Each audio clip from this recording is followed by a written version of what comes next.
But I want to go to this video that came out that's been retweeted all over the place. I think Elon also retweeted this about Chinese new plane.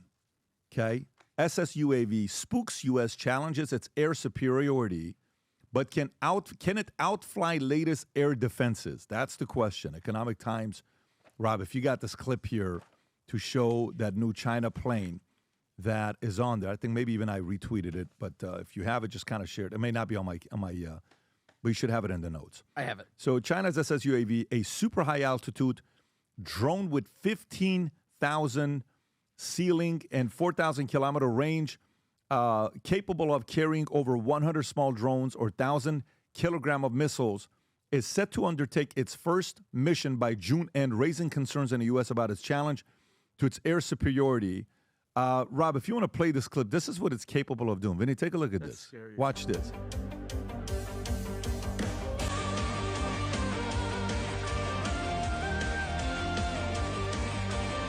Should we mute though. this music? Rob, can you mute them? It's like little like Chinese strands, but it's Well, like you just real. don't know what. Actually, like the song. Look at that. What do you think about that when you see that, Tom? So here's what I think about the future of modern warfare.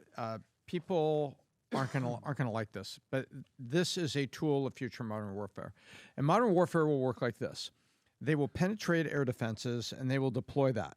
And they'll think, oh, they're going to kill all the people in the cities. No, they're not. They're going to go after infrastructure. They're going to go after power grids. They're going to go after water treatment plants. They're going after water pumping stations. Because as soon as you do that, now you create civil unrest and you can get the government to surrender. That's the way these things are going to work. You're not going to have, a million Chinese show up on the coast of California and invade. It's not the way the warfare is going to work. And increasingly, people are looking at it and thinking that you're not going to have mutually assured destruction by, nuclear. You fire one, I fire one, you fire two, I fire two. Oh, crap, it's done, right?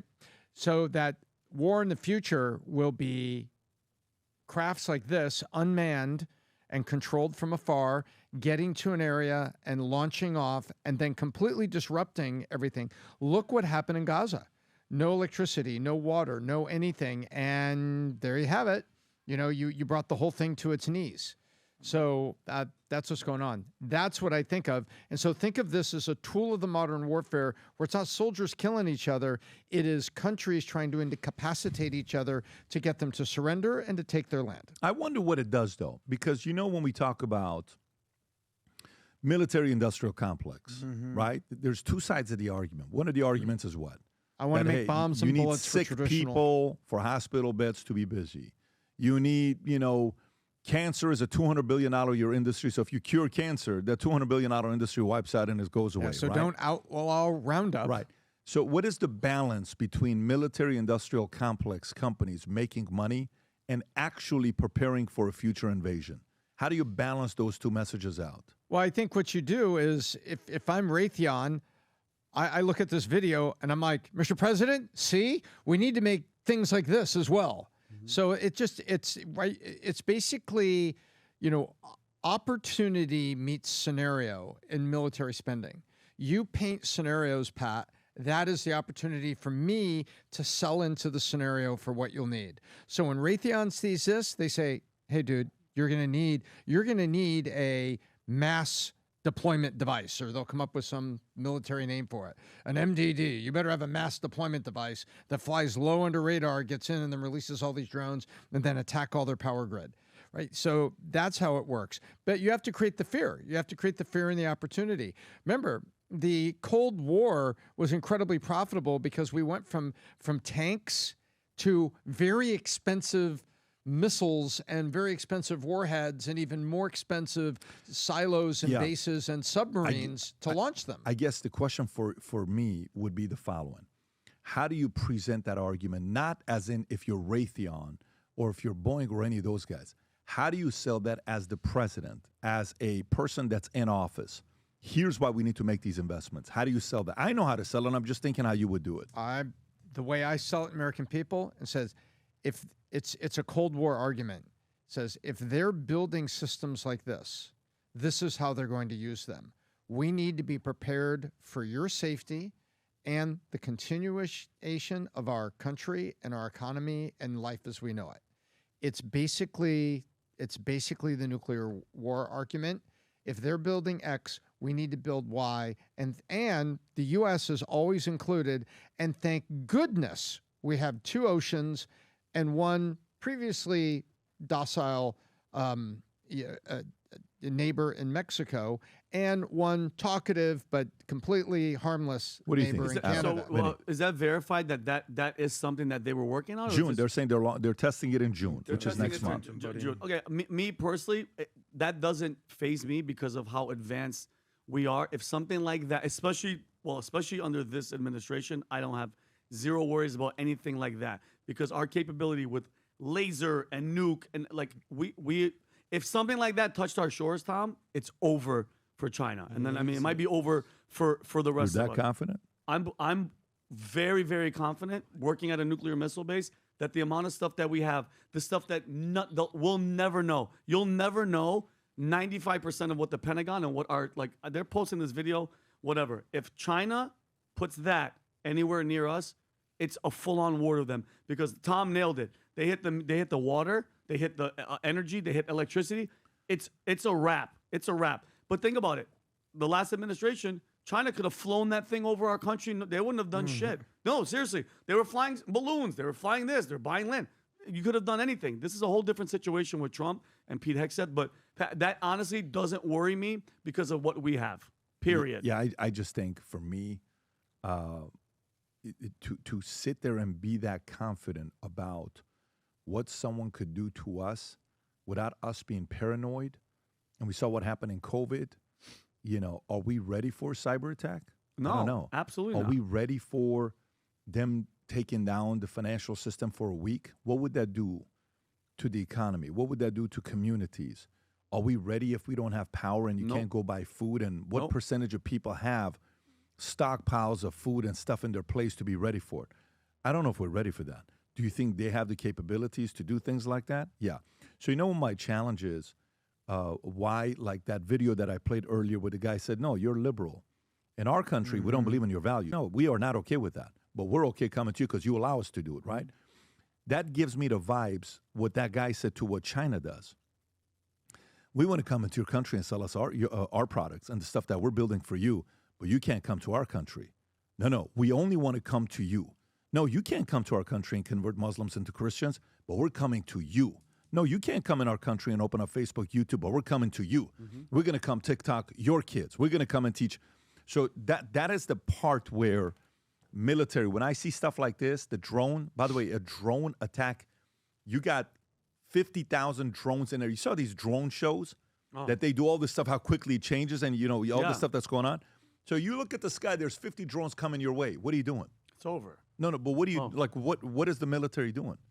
50,000 drones come and all of a sudden they go this wide. I mean, there's a lot of stuff that we need to be thinking about on what's possible, what's capable. All I'm saying is only the paranoid survive. FYI, how long has he been the president? How many days? 4 months. 119, 119 days, say 120 days, whatever that is. something like that. You think just because he's been president 120 days, we already have all the right capabilities? What happened the last 4 years prior to him? Did we make the right investments? I don't know. I don't know. I know the first 4 years he was making some heavy investments to make the military better, but there was a big 4-year break. We got work to get back to it. I don't trust. I don't trust what China's doing behind closed doors. Nobody trusts China. Go for it. Well, I firmly believe in the Reagan doctrine, which is peace through strength. Are you freaking kidding me? When you look at what we're spending on our defense, I think in line items, our defense budget is almost $1 trillion, right behind interest that we're paying on the debt, which is also $1 trillion, which goes behind our Medicare, Medicaid, Social Security, and everything like that. But if you add up all the other countries, I think the next 10 to 15 countries, after what we're spending in the budget, Rob, there you go, right there. United States, almost $968 billion, almost $1 trillion. So if you add up China, Russia, Germany, the UK, India, Saudi, France, what other countries are that, Rob? Japan, South Korea, Australia, Italy, Israel, Ukraine, which we're funding, and Poland. It doesn't even equal what the United States is spending on budget. So if we don't have the best, dopest, most high-tech weaponry out there, then what the hell are we spending our money on? How much corruption is happening? So we better have all this that China's doing and then some. Top Gun shouldn't just be a movie. We should have all that stuff ready at our disposal. Yeah. Well, we'll see. We got a special merch drop today with these 4 states. If you want to play this clip, we have officially 4 hats, each representing Florida, California, Texas, and New York. What's wild about these 4 states is I lived in California for 24 years, longest I ever lived in a state. I lived in Texas for 5 years. I've been in Florida for 4 years. And we own the minority owners of New York Yankees. So there is something going on with each of these 4 states. And it happens to be the top 4 states that we have here. These hats will go like this, okay? Because they're limited. We don't have a big supply of them. But the Florida one is going to sell out in minutes like it always does. Why? Because it is numbered 1 out of 250. And when you order those, they come in this box, the Valuetainment Future Looks Bright box with the hat inside of it. Florida's is going to have the red back lid, which is not lid. What do you call this thing here, That's Vinny? their flag. What do you call this, Vinny? Here, this is snapback. The snapback, and then you have Florida's flag here with Florida's map on the side, and then you got same thing with Texas, with New York, with California. So here's what we're going to be doing. 2 things. You got the shirt, sweaters, and the hats. Limited supply. Anybody that places the order, the first 100 are going to get a Future Looks Bright keychain, or you see the keychain right there. Whether you order 1 hat, 2 hats, or whatever you order, you're going to get those right there. However, I want to show you something crazy I sent to Chris this morning. Rob, go to eBay. Go to eBay. Go to eBay. Go to eBay if you can. And type in Future Looks Bright. This is absolutely wild. So if you go to eBay, Vinny, have you seen this lately? Future Looks Bright. Look what's there. $400. These numbered hats end up, but watch this, $800 for one of them. Keep going. Okay, keep going. $249. Last one. That means you already sold one. Listen to this. Let it go lower. Watch what happens here with the rest of them. Okay. Keep going. It's becoming a marketplace on eBay on some of these guys. Some of them, the super fans buy, they wear it. I absolutely love it. You're going to see me on Jesse Waters tonight. $10,000? Are you serious? But I mean, that's how numbered stuff goes. Oh, He's got the 1 out of 250, though. So if you go lower, tonight when I'm on Jesse, by the way, even that backpack, we sold them. It's $2,028 for a numbered backpack. There was only 100 of them. We did limited. The red ones. We'll never do it again. The other one was the Future Looks Bright, the white and the gold. 3,000. Anyways, gang, if you believe the future looks bright, we want 1 million people wearing this gear, sporting it all over the place with the Valuetainment brand. Go to vtmerch.com, place the order.